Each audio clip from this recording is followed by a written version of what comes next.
Les troupes burundaises en mission de maintien de la paix en Somalie continuent à libérer certaines zones qui étaient encore dans les mains des insurgés Al-Shabaab en détruisant les dernières poches. C'est dans cette logique que ces troupes burundaises, en collaboration avec les forces nationales somaliennes, ont mené conjointement une opération de grande envergure pour conquérir, occuper et contrôler la ville de Kaliforder qui était encore sous le contrôle de ces insurgés Al-Shabaab. Des préparations minutieuses pour analyser la manœuvre et la tactique à utiliser ont été faites afin de mener à bon port cette opération. Le but de cette opération était de prime abord de libérer la population de cette ville qui était encore coincée dans les griffes de ces terroristes qui imposaient des taxes lourdes. La population était également dépouillée de tous les biens, torturée et même parfois tuée. Cette opération s'inscrivait également dans la droite ligne d'ouvrir les principaux axes de ravitaillement pour permettre la libre circulation des troupes de la MISOM, l'échange des biens entre la population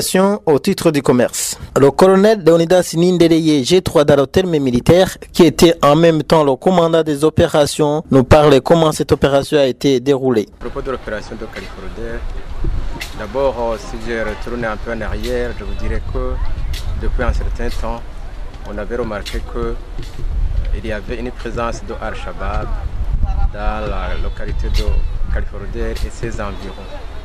Ceci était remarqué grâce aux embuscades qui étaient tendues à nos véhicules de ravitaillement pour les positions de Biokado et de El-Baraf.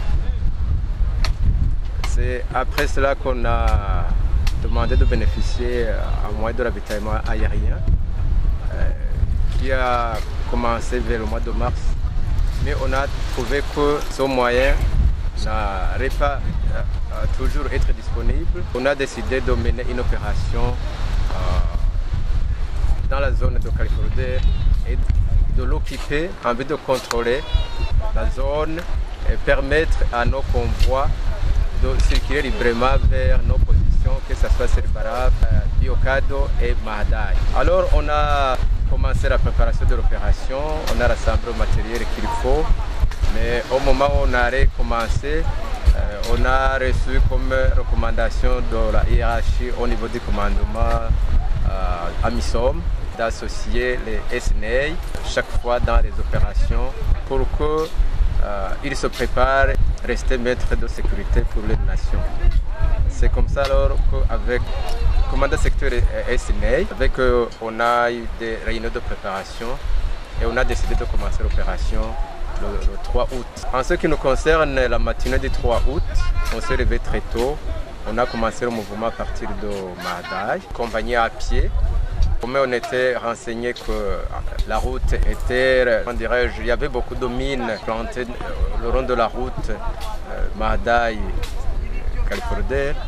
On a préféré utiliser une compagnie à pied d'abord, notre véhicule progressant derrière. C'est ainsi qu'à une certaine distance, à peu près 8 km, on a commencé à apercevoir le premier engin Haïdi planté.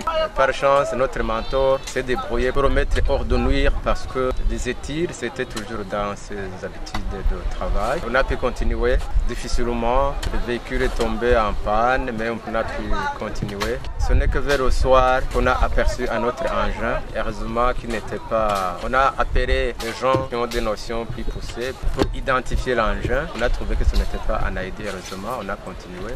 On est arrivé vers... On a conquis Kaliforder vers le soir. On l'a occupé provisoirement. Alors ce n'est que le matin, on est en train de passer au contrôle du secteur pour voir comment permettre dans l'avenir la libre circulation de nos engins en direction de nos différentes positions implantées dans le district de Mahadai. Pas mal de défis, je dirais. Avec les forces somaliennes, la collaboration, je dirais, elle est bonne. Seulement, c'est aussi les forces qui ne manquent pas de défis, n'ont pas de matériel adéquat, ainsi de suite. Chaque fois, ils viennent demander qu'on revienne au secours, alors que nous aussi, le matériel qu'ils nous donnent, c'est juste indispensable pour notre contingent seulement. Partenaire, je commencerai par l'UNISOS. L'UNISOS qui nous appuie logiquement. Je sais qu'au niveau AMISOM, on nous demande de contrôler le secteur, d'occuper le terrain, mais on ne nous donne pas les moyens d'occupation ne suivent pas en général. Ça ne suit pas, étant donné que même dernièrement, alors que On avait transmis l'expression des besoins. On a constaté, ils ont jugé que c'était nombreux. Alors ils ont un peu changé notre manœuvre qui était de conquérir et d'occuper. Ils ont préféré qu'on fasse une patrouille de combat. On contrôle le secteur pendant une certaine période, 30 jours. On fasse une évaluation pour savoir pour montrer s'il faut occuper ou ne pas occuper.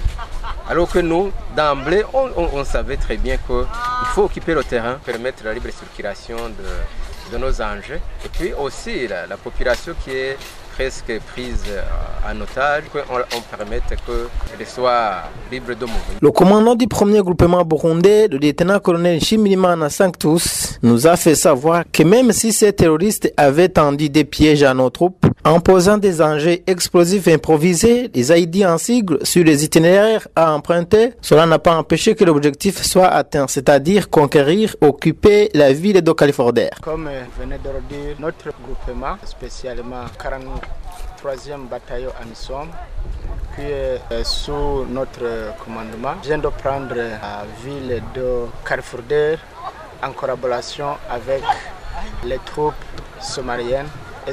Donc l'opération s'est bien déroulée et la ville a été conquise, saisie et contrôlée. Premièrement, il faut noter que l'opération a une importance capitale pour notre contingent burundais, de même que la mission Amisom, parce que les Al-Shabaab qui occupaient la ville de Kaliforder tendaient à maintes reprises des embuscades et posaient des AID sur la route Mahadai, Kaliforder, Serbalaf, où se trouvent nos éléments. Donc l'objectif principal de saisir et contrôler la ville de Kaliforder était d'ouvrir la route principale Mahadai, Kaliforder et Serbalaf.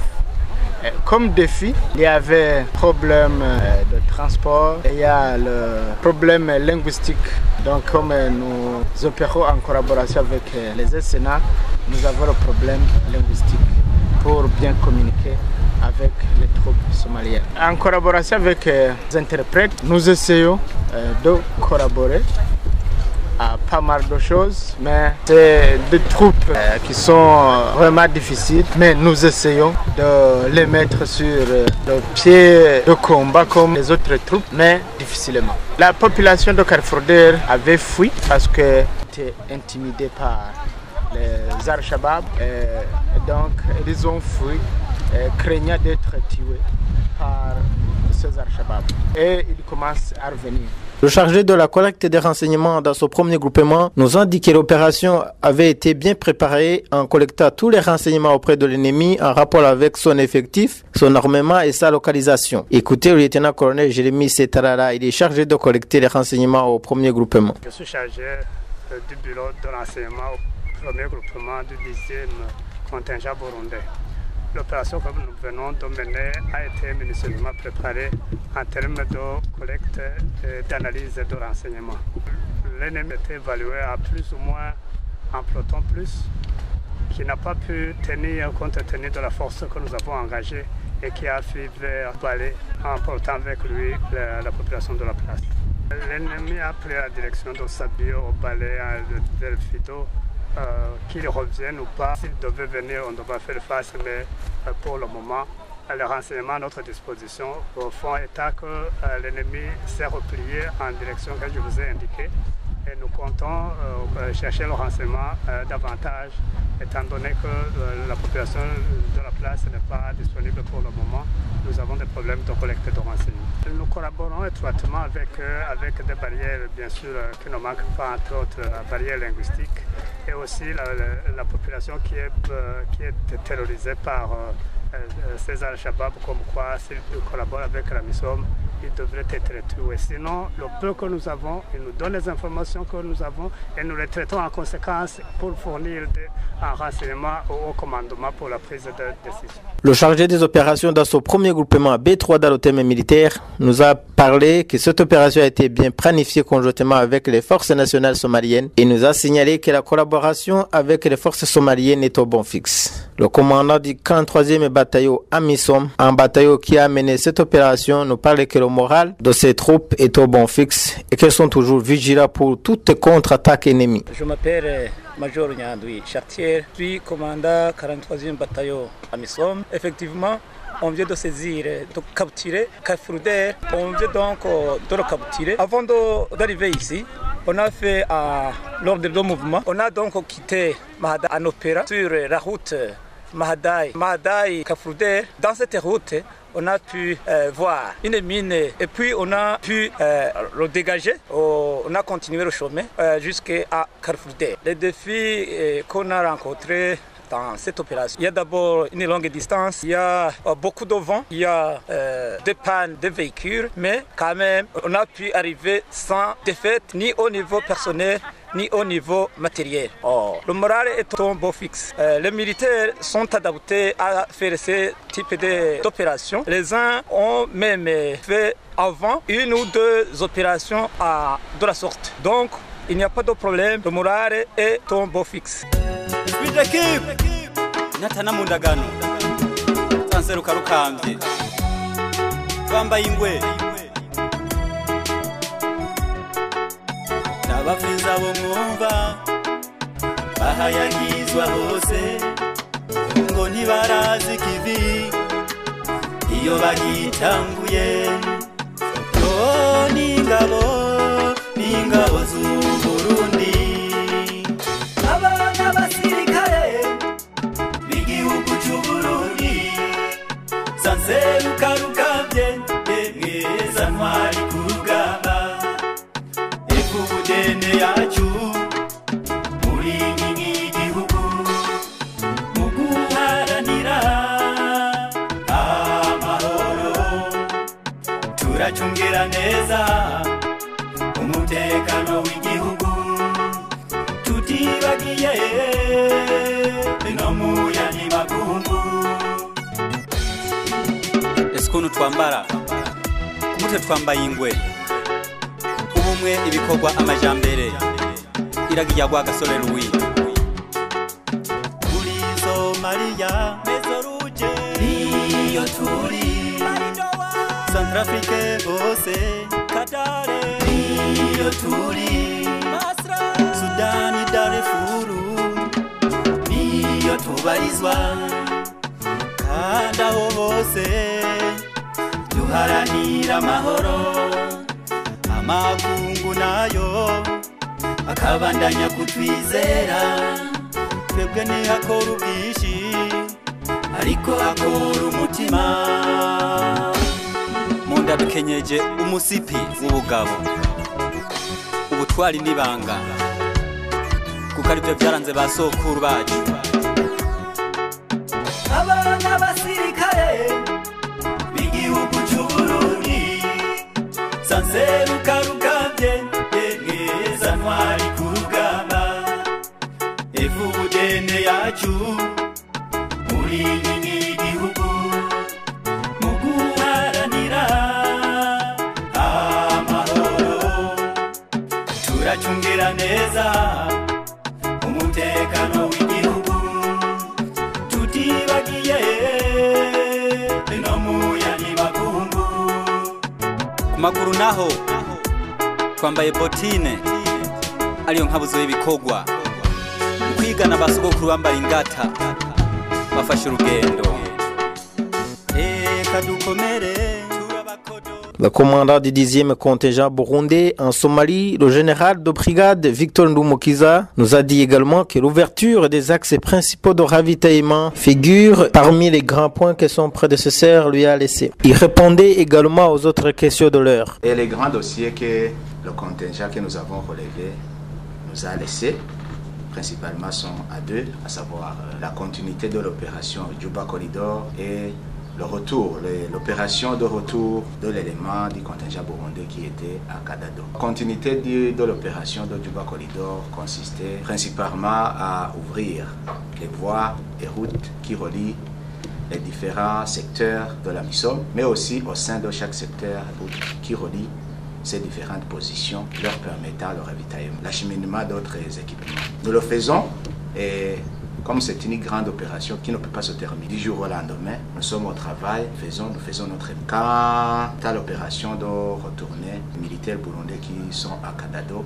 elle aussi, et nous sommes presque au bout, parce que si rien ne change, d'ici demain, le premier élément arrivera à Mogadiscio le matin. Si je retourne un peu en arrière, disant en quoi consistait cette opération, depuis octobre de l'année passée, un élément du contingent burundais a été déployé au nord de notre secteur de responsabilité pour la sécurisation des élections qui sont passées là-bas. Malheureusement, après l'opération, les administratifs de la région n'ont pas compris que ces militaires devraient, d'où ils étaient venus. Ils ont cru que c'était une force qui était déployée là-bas pour la sécurité de la région. Ça nous a pris énormément de temps pour leur faire comprendre qu'il fallait qu'ils rentrent. Finalement, ils ont compris et le retour va commencer demain. Voilà en quoi les grands dossiers qui nous ont été laissés.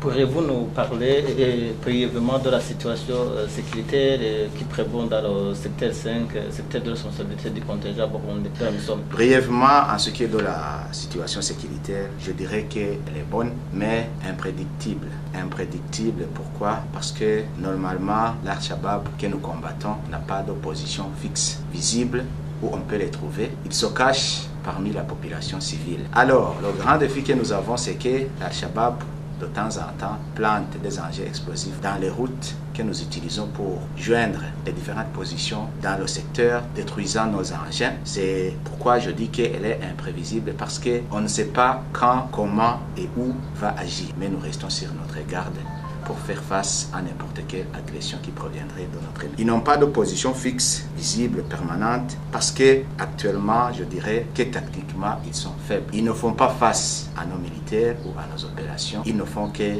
planter ces engins et quelquefois, ils tirent sur nos convois et fuient. Ils n'ont pas de méthode de combat classique, ils risquent des procédés asymétriques. Donc, ils sont imprévisibles, ils peuvent surgir d'un moment à l'autre. Tout ce que nous faisons, c'est de garder notre courage et notre vigilance. Et au début du mois d'août 2017, les troupes burundaises en collaboration avec les forces de sécurité somaliennes ont conquis et occupé la ville de Kalforde, ville qui était considérée comme bastion des Al-Shabaab. Y a-t-il des défis auxquels vous êtes confrontés actuellement? Je ne dirais pas qu'il y a de défis particuliers pour la position de Kalforde. Il vit les mêmes situations que je viens de le dire précédemment, que les autres positions dans les différents endroits où ils occupent. C'est vrai que nous avons conquis cette position en collaboration avec les forces armées somaliennes, mais le défi auquel nous faisons face aujourd'hui, la pleine campagne de stabilisation que nous sommes en train de faire, nous nous heurtons au défi barrière linguistique, parce que pour que la paix, la sécurité règne dans le lieu où ils se trouvent, il faut qu'on parle à la population, il faut qu'on communique avec la population.